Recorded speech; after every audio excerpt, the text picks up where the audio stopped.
Bien, vamos a tocar el tema de la evaluación de los medios referidos al proceso de producción, ¿no? Ya anteriormente vimos que producir una tecnología tenemos que pasar por diferentes fases: fase de diseño, producción, postproducción y evaluación. Y si esta resulta positiva, pues digamos la tecnología se ha terminado de producir, y si no, habrá que hacer los cambios oportunos. Entrando ya con la temática de la evaluación, lo primero es que la evaluación es un proceso y por tanto, pues bueno, tendremos que seguir diferentes fases. Una primera es especificar cuáles son los objetivos por los cuales pretendemos realizar la evaluación. Tendremos también que determinar la información que vamos a necesitar y cómo recogerla y analizarla. Tendremos también que seleccionar las diferentes técnicas y instrumentos que vamos a utilizar para recoger la información. Tendremos en ese proceso después que recoger la información, analizarla y finalmente pues elaborar, digamos, el informe final. Cuando nosotros hablamos de la evaluación de una tecnología, lo primero que tenemos que tener en cuenta es que esa evaluación la podemos llevar a cabo por diferentes motivos. Por ejemplo, porque estemos trabajando a lo mejor en la Junta de Andalucía, en el Departamento de Infraestructura, y ver si es rentable adquirir ese tipo de recursos. También, pues bueno, para evaluar qué tipo de utilización didáctica hace el profesor. Ver también, pues evaluarla desde el punto de vista cognitivo de las influencias que puede tener esa tecnología. Ver también, llevar a cabo estudios evaluativos para mejorar los aspectos técnicos y estéticos de la tecnología que hemos elaborado. O bien, para, digamos, pues bueno, ver si esa tecnología se adecua a los receptores potenciales, si facilita que el receptor comprenda y pueda seguir la información, o bien simplemente estudios de rentabilidad y viabilidad económica. Y por supuesto, muchos motivos más. A la hora de que nosotros llevemos a cabo la evaluación de una tecnología, podemos hacerlo desde diferentes perspectivas. De lo que sería del diseño del medio en sí, sería la comparación del medio con otro desde un punto de vista económico y desde un punto de vista didáctico curricular, es decir, cómo ese material se puede comportar en el proceso de enseñanza-aprendizaje. Y nosotros, digamos, nos vamos a centrar fundamentalmente en esta última. Y a la hora de que nosotros, pues digamos, evaluemos una tecnología, pues podemos decir que podemos utilizar diferentes técnicas. Normalmente sería una autoevaluación por los productores, una consulta a los expertos y una evaluación por y desde los usuarios. Todas estas estrategias de evaluación tienen sus ventajas y sus inconvenientes, como iremos viendo. De ahí que siempre lo mejor sea combinar un par de ellas, porque además, como nos daremos cuenta, una normalmente siempre se realiza, aunque sea de manera inconsciente. Por lo que se refiere a la evaluación por los productores, pues lo primero es que es una de las primeras evaluaciones que sufre el medio, y de forma consciente o inconsciente. Si yo estoy elaborando una presentación colectiva informatizada con el programa, por ejemplo, PowerPoint, y me doy cuenta que el tamaño de la letra es pequeño, automáticamente lo amplío y por tanto ya he hecho la evaluación y he tomado, digamos, las decisiones. Y esto de manera que siempre se realiza, lo que ha llevado a algunos autores a diferenciar entre evaluación externa e interna, y esta sería esa evaluación puramente interna. Esta evaluación tiene una serie de ventajas. En primer lugar, que el equipo de producción pues se puede sentir más abierto a las críticas. Si es un material donde ha sido, digamos, realizado por diferentes personas, pues uno le puede decir al compañero: no, el plano lo has movido demasiado rápido, no has focalizado bien, etcétera, etcétera. Los datos que se obtengan de los errores cometidos se incorporan rápidamente al proceso y el medio se corrige. También favorece el autoperfeccionamiento del equipo de producción, puesto que, digamos, evaluando y modificando es una de las estrategias para ir, digamos, aprendiendo. Y se puede realizar durante todo el proceso. Pero es una estrategia que tiene también una serie de limitaciones. En primer lugar, porque el equipo de producción puede no ser muy objetivo, puede no darse cuenta de los errores que han cometido.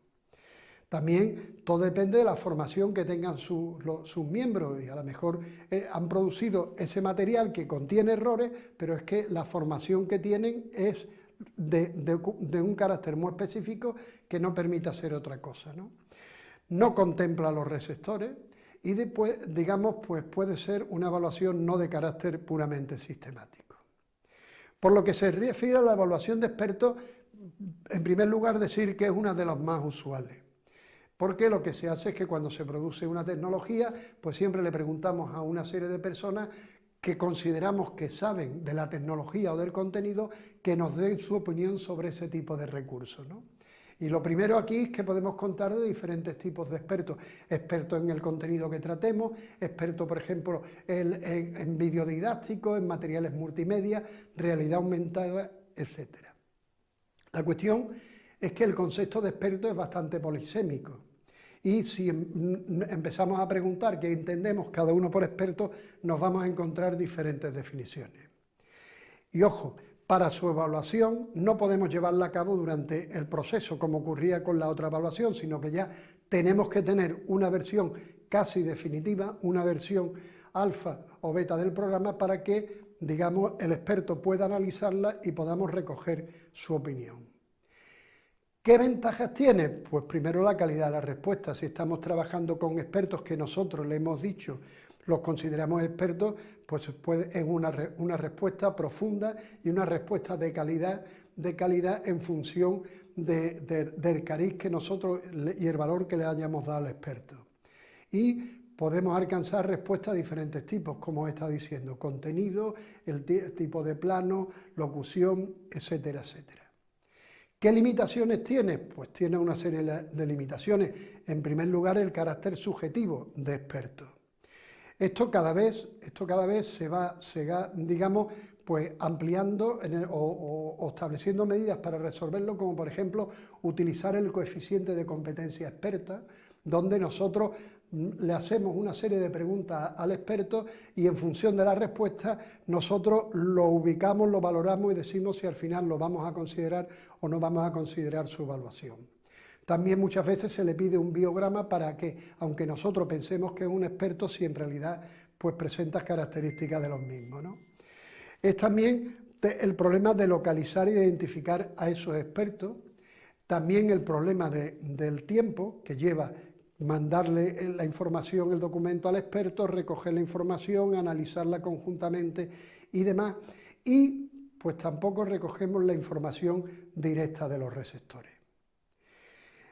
La última estrategia de evaluación sería la evaluación por y de los usuarios, que es la verdadera evaluación que hay que hacer de un medio, porque en realidad lo que le vamos a pedir a los receptores potenciales es su opinión, su información sobre si se enteran, adquieren los contenidos de ese medio, si la velocidad que tiene la información, etcétera, etcétera.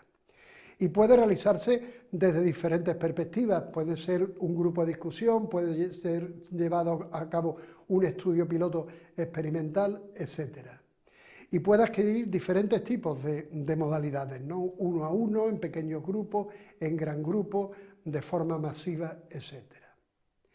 ¿Qué ventajas tiene este tipo de estrategia? Pues primero, y la gran ventaja, es que intervienen los receptores. Vamos a recoger no el imaginario que podemos tener de cómo piensan los receptores, sino directamente de ellos. Y también, pues muchas veces nos permite ver cómo el medio se comporta en el contexto, si por ejemplo hacemos un estudio experimental en una clase con los estudiantes.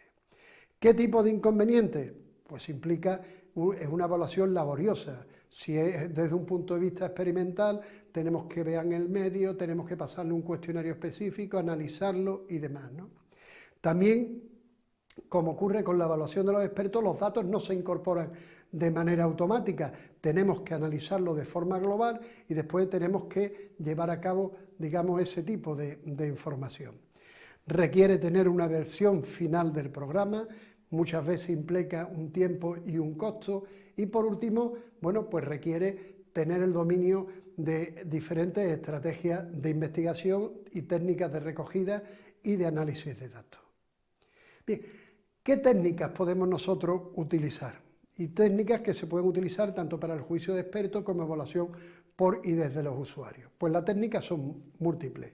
Podemos utilizar un cuestionario, podemos llevar a cabo entrevistas individuales o en grupo sobre los receptores potenciales o sobre los expertos, podemos también hacer pruebas de recuerdo de información para ver si, digamos, la información es capturada por el receptor, unas escalas de actitudes, qué le ha parecido el medio, si le ha parecido bonito, entretenido, si le ha resultado difícil comprenderlo. Podemos también grabar las reacciones de los receptores mientras están observando el programa, una serie de grupos de discusión, podemos diseñar los programas también de forma específica para que nos den pistas si, por ejemplo, el estudiante en una página web, en un material multimedia, vuelve siempre al mismo sitio, entonces podemos entender que es un sitio dificultoso, podemos aplicar estrategias técnicas de observación, medidas fisiológicas y semifisiológicas, minería de datos, es decir, qué ha hecho con el programa el estudiante a la hora de estar interaccionando con ellos. Como veis, las técnicas e instrumentos son bastante amplios y son muchas de las que se utilizan en la investigación didáctica. Y ahora vendría ya la última pregunta, ¿sobre qué dimensiones podemos recoger información? Podemos recoger información de todos los aspectos que puede tener el medio. Podemos formular preguntas sobre los contenidos, la claridad, si el dominio es adecuado, si tiene, digamos, errores de carácter científico.